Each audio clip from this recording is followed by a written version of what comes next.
अस्सलाम वालेकुम जी। आज हम स्टार्ट करेंगे चैप्टर नंबर 1। ये आपके लिए लास्ट चैप्टर है, इसलिए एंड पे पढ़ा जाता है क्योंकि इसमें कुछ टॉपिक्स हैं जैसा कि डायमेंशन है और अनसर्टेनिटी है, तो उसमें डिफरेंट फार्मूलाज यूज़ होते हैं जो कि आने वाले चैप्टर्स में पढ़े जाते हैं। तो सबसे पहले तो स्टार्ट इंट्रो दिया गया है फिज़िक्स का, साइंस का बेसिकली। तो साइंस जो है वो देखें नेचर के डीप पैटर्न को स्टडी करना कहते हैं। आप जितना एक नेचुरल फिनोमिना के डीप पैटर्न को स्टडी कर लेंगे, अंडरस्टैंड करेंगे, तो डेफिनेटली आप उस फिनोमिना को उतना अच्छा अंडरस्टैंड करेंगे। तो जैसे यूनिवर्स स्टार्ट हुई, समझ लें साइंस भी उसी दिन स्टार्ट हुई। तो साइंस को बेसिकली दो बड़ी ब्रांचेस में डिवाइड किया जाता है, लिविंग थिंग्स और नॉन लिविंग थिंग्स, यानी बायोलॉजिकली और फिजिकल साइंस। बायोलॉजिकल के अंदर जो है ना लिविंग थिंग्स हैं, जैसा कि बॉटनी, ज़ूलॉजी वगैरह इसके अंदर डिस्कस की जाती हैं, ये बायोलॉजिकल साइंसेस हैं। इसके अंदर जितनी भी लिविंग थिंग्स हैं उनके अंदर की जो चेंजेस हैं उनको स्टडी किया जाता है और उनके फंक्शनिंग को। इसके अलावा फिर जो फिज़िकल साइंसेस हैं उसके अंदर सबसे पहले फिज़िक्स है, फिर बाकी केमिस्ट्री, एस्ट्रोनॉमी, जियोलॉजी, बहुत सारी ब्रांचेस हैं इसके अंदर। ये सारी फिज़िकल साइंसेस ये नॉन लिविंग थिंग्स के साथ डील करती हैं, क्योंकि देखें हमारे अराउंडिंग में सारा मैटर जो है वो नॉन लिविंग थिंग कहलाता है।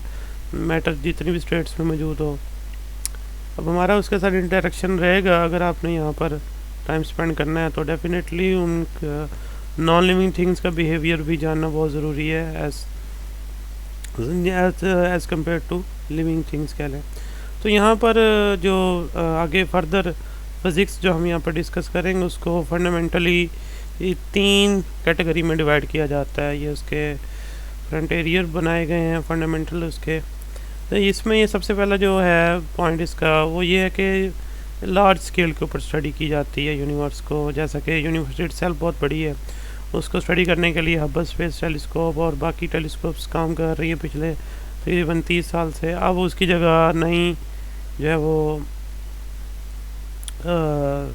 टेलीस्कोप आ रही है जेम्स वेब के नाम से, जो कि उससे 100 टाइम्स ज़्यादा रेजोल्यूशन रखेगी और 10 टाइम उससे बिगर है। तो आफ्टर बिग बैंग जो है वो ये चीज़ें जो है वो कैसे एक्सपैंड हुई, यूनिवर्स कैसे एक्सपैंड हुई और अब तक हो रही है, और जो प्लैनेट्स हैं वो कैसे वर्क करते हैं, सोलर सिस्टम कैसे बनता है, स्टार्स कैसे एक्सप्लोर करते हैं, ब्लैक होल कैसे वर्क करता है, ये सारी चीज़ें जो है ना एक्सट्रीमली लार्ज लेवल के ऊपर, जैसे कॉस्मोलॉजिकल भी कहते हैं। तो ये सारी चीज़ें यूनिवर्स के बारे में इसमें स्टडी की जाती हैं इस लेवल के ऊपर। तो उसके बाद फिर बीच में जो सेकंड पॉइंट है ये एक्सट्रीमली स्मॉल पार्टिकल्स के बारे में, जैसा कि इलेक्ट्रॉन, प्रोटॉन, न्यूट्रॉन, म्यूजॉन्स, जो फंडामेंटल हैं जिनसे मिलकर मैटर बना हुआ है और डिफरेंट एलिमेंट्स हैं। एटॉमिक लेवल के ऊपर इनको स्टडी किया जाता है और इनका बिहेवियर जो है वो एक्सप्लेन किया जाता है। और तीसरा जो पॉइंट है उसमें कम्प्लेक्स मैटर आ जाता है, जिसमें मिडिल साइज़ की चीज़ें हैं और जैसा कि जो हम डेवलप करते हैं अपनी जो लाइफ में उनको यूज़ करने के लिए बहुत सारी चीज़ें इंसान ने डेवलप की हैं और with the help of science और टेक्नोलॉजी बहुत ज़्यादा आगे बढ़ गई अब। तो अब ये चीज़ें जो हैं ये कम्प्लेक्स मैटर कहलाती हैं और ये इस अलग कैटेगरी में जो है ना वो यूज़ की जाती हैं। तो यहाँ पर फंडामेंटल फिज़िक्स इन्वॉल्व होती है और साइंस जो है ना हमारे लिए वर्क करती है। तो सबसे पहले अब देखें फिज़िक्स है, फिज़िक्स को आप डिफ़ाइन उसकी छोटी क्लास से पढ़ते आ रहे हैं, सेम एज इट ही है। तो branch of science which deal with the study of matter and energy and relationship between them is called physics. Matter और एनर्जी का रिलेशनशिप हम स्टडी करते हैं। तो मैटर और एनर्जी एक दूसरे में कन्वर्टेबल है, आपने ये भी पढ़ा।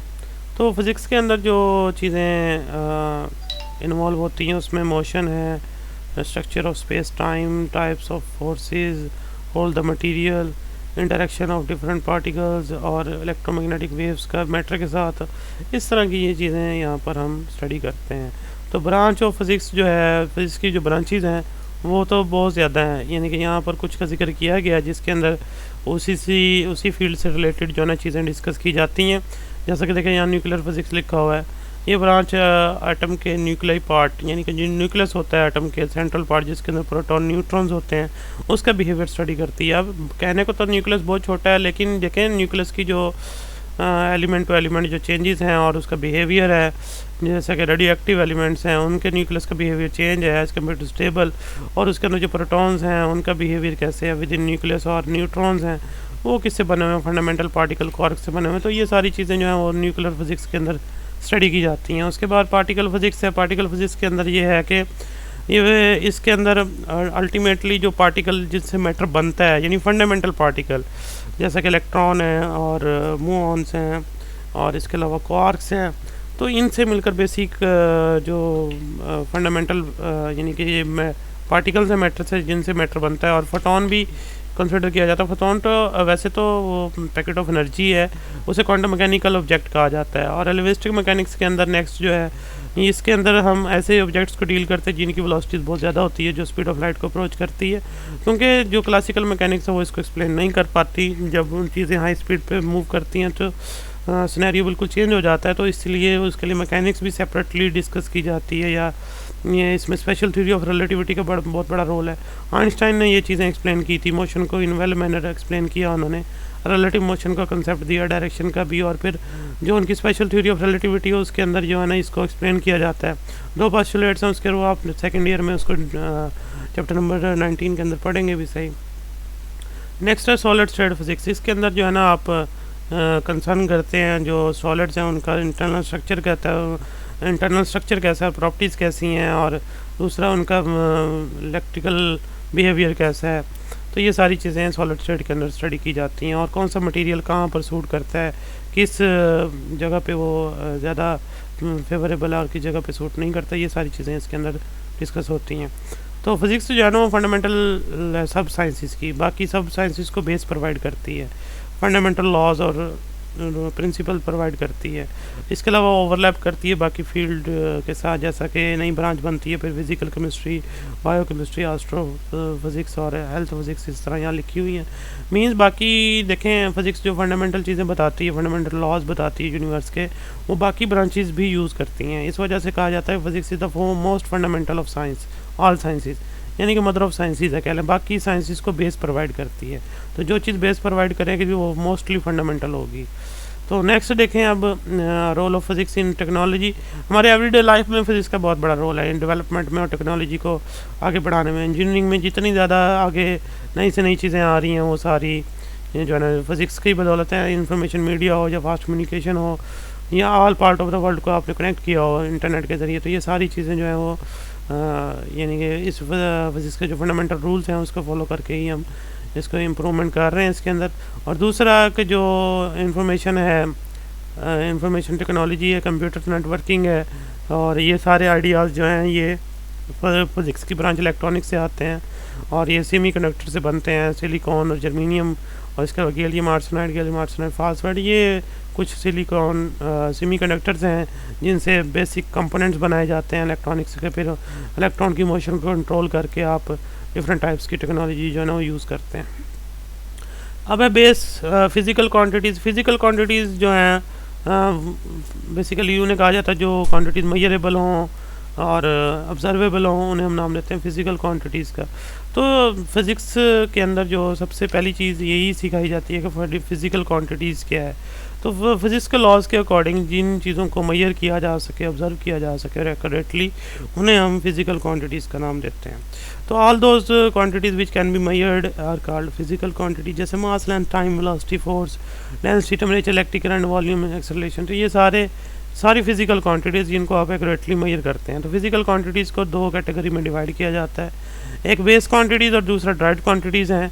बेस क्वांटिटीज़ जो हैं वो किसी न किसी टर्म से या किसी फिज़िकल क्वांटिटीज़ से मिलकर नहीं बनी हुई, बल्कि वो फाउंडेशन प्रोवाइड करती हैं बाकी फ़िज़िकल क्वांटिटीज़ को डेवलप करने के लिए।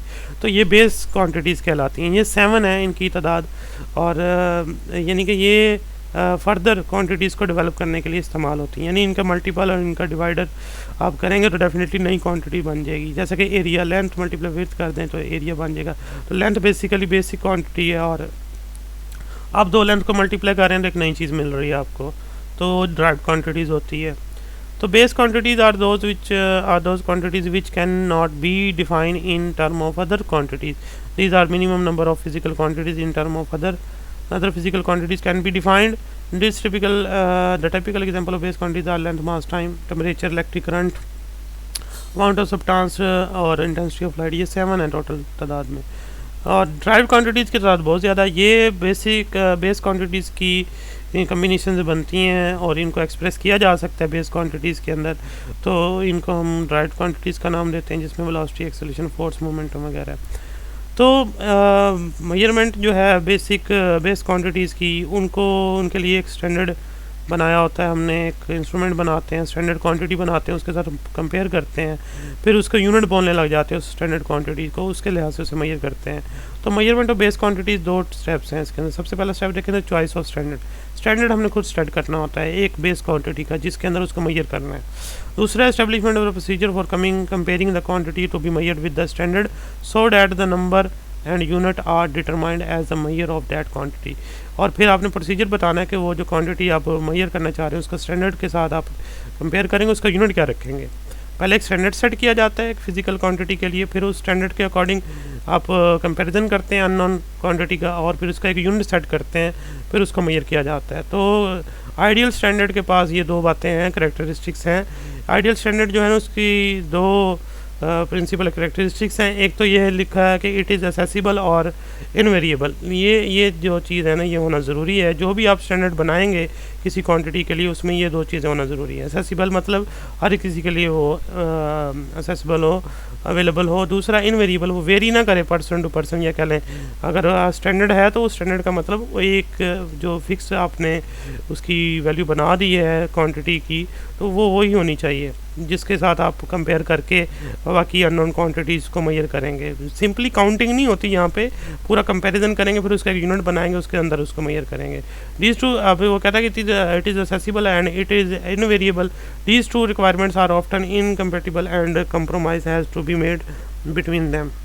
उसके बाद to measure physical quantity, standard size of that quantity is required. This standard size is known as unit for that particular physical quantity. Standard size आप जो सेट करते हैं स्टैंडर्ड साइज उस क्वांटिटी का, उसके अंदर जो है ना आप उसको मेजर करते हैं और उससे यूनिट का नाम दिया जाता है। जैसे लेंथ आप बोलते हैं मीटर में मेजर करते हैं, अब 1 मीटर की लेंथ आपने खुद ही डिसाइड की है कि कितनी होगी, खुद ही से मतलब साइंटिस्ट जो हैं वो जो इस फील्ड के एक्सपर्ट्स हैं उन्होंने जो है ना इसको डिसाइड किया कि 1 मीटर जो है ना इतना होगा, फिर उस लेंथ को स्टैंडर्ड लेंथ बना दिया गया, उसे मीटर बोला गया। फिर अगर किसी चीज़ की लेंथ उसके बराबर होगी तो हम कहेंगे वो भी 1 मीटर, अगर 2 टाइम्स होगी तो 2 मीटर होगी। इस तरह से इनको हम मतलब डील करते हैं। आगे ये इंटरनेशनल सिस्टम ऑफ यूनिट्स हैं जिसके अंदर हर बेस क्वांटिटी का एक यूनिट जो है ना वो कैटेगराइज किया गया है, ताकि इंटरनेशनली अगर कम्युनिकेशन साइंटिफिक कम्युनिकेशन हो तो कोई प्रॉब्लम ना आए। वैसे आप डोमेस्टिकली यूनिट भी यूज़ कर सकते हैं, लेकिन सिस्टम इंटरनेशनल के अंदर जो यूनिट डेवलप किए गए हैं या डिसाइड किए गए हैं तो साइंटिस्ट कम्युनिटी उन्हीं को यूज़ करती है, ताकि इंटरनेशनल सिस्टम जो है वो उससे जो है ना वो ये इन्फॉर्मेशन शेयर करने में कोई प्रॉब्लम ना आए। तो इसमें 3 तरह के यूनिट्स हैं, बेस यूनिट्स, सप्लीमेंट्री यूनिट और ड्राइव्ड यूनिट। बेस यूनिट तो वही हैं जो बेसिक 7 क्वांटिटीज़ हैं उनके यूनिट्स, जैसे लेंथ है उसका मीटर, मास का किलोग्राम, टाइम का सेकंड, इलेक्ट्रिक करंट का एम्पेयर, थर्मोडायनामिक टेम्परेचर का केल्विन और इंटेंसिटी ऑफ लाइट का कैंडेला, और अमाउंट ऑफ सब्सटेंस का मोल। और इसके अलावा जो सप्लीमेंट्री में बाद में बताता हूँ, पहले ड्राइव्ड देख लें। ड्राइव्ड यूनिट वो हैं जो बेस यूनिट से मिलकर बनते हैं, यानी ड्राइव्ड क्वांटिटीज़ के जो यूनिट्स हैं, जैसे फोर्स है न्यूटन जो होता है वो किलोग्राम मीटर पर सेकंड स्क्वायर से बनता है। वर्क जॉल होता है, जॉल न्यूटन मीटर से बनता है। और पावर वाट होता है, वाट जॉल पर सेकंड से होता है। प्रेशर पास्कल है, न्यूटन पर मीटर स्क्वायर से बना। चार्ज कूलम एम्पेयर सेकंड से। अब कुछ यूनिट्स ऐसे हैं जो ना तो बेस में आते हैं ना ड्राइव्ड में आप आते हैं, तो उनको हम स्पेशली एक जो कॉन्फ्रेंस हुई थी वेट और मेजरमेंट्स के ऊपर, उसमें हम इसको क्लासीफाई नहीं कर पाए कि इधर ये ड्राइव्ड यूनिट हैं और बेस यूनिट हैं, और इनको सप्लीमेंट्री यूनिट का नाम दिया गया। एक्चुअली इसकी रीज़न ये है कि ये दोनों यूनिट्स जो हैं वो खुद बनाने पड़े। मींस के जैसे एंगल की अगर बात करें तो एंगल को रेडियन में मेजर किया जाता है, प्लेन एंगल को, 2 रेडियाई के दरमियान जो एंगल बनता है। अब ये एंगल होता है simply arc length divided by A radius. अब दोनों लेंथ आप डिवाइड कर रहे हैं, जब लेंथ को लेंथ से डिवाइड करेंगे तो डेफिनेटली मीटर से कैंसिल होके आंसर तो मतलब मीटर यूनिट का आंसर तो नहीं आएगा, नंबर तो आ जाएगा कोई ना कोई, लेकिन यूनिट नहीं होगा साथ में, यहाँ जैसे हम सिंपली सॉल्व करते हैं इक्वेशंस को। तो फिर इसलिए हमने उसको खुद से यूनिट जो है ना असाइन किया, उसको हमने रेडियन का। तो ये सप्लीमेंट्री यूनिट है और प्लेन एंगल का यूनिट है, 2 रेडियाई के दरमियान जो सर्कल के सरकमफेरेंस की आर्क की लेंथ की वजह से बनता है। तो ये देखें, जैसे यहाँ से लेके यहाँ तक है, ये आर्क लेंथ है, इसकी वजह से सर्कल के सेंटर पे जो एंगल बनेगा वो 1 रेडियन होगा। अगर आर्क लेंथ रेडियस के बराबर हो जाएगी। The radian is a plane angle between two radii of the circle which cut off on the circumference and arc equal in length to the radius as shown in the figure just। और इसके अलावा दूसरा है straight radian, वो solid angle है, वो sphere के लिए यूज़ किया जाता है। थ्री डिमेंशनल इस थ्री डिमेंशनल होगा, उसमें ये होगा कि जो सफ़ेयर है उसका कुछ एरिया जो होगा वो एंगल सबटेंड करे at the centre of the sphere, उसे हम नाम देते हैं या मेजर करते हैं स्ट्रेट रेडियन के अंदर। तो 1 मीटर स्क्वायर जो एरिया होगा एक सरफेस ऑफ सफ़ेयर का, वो सेंटर पे जो एंगल सबटेंड करेगा उसे हम 1 स्ट्रेट रेडियन बोलेंगे। तो ये यूनिट्स है जिसके अंदर क्वांटिटीज़ को मेजर की जाती है। नेक्स्ट फिर इंशाल्लाह हम साइंटिफिक नोटेशन और बाकी प्रीफिक्सेस और कुछ एरर्स के बारे में डिस्कस करेंगे। अल्लाह हाफिज़।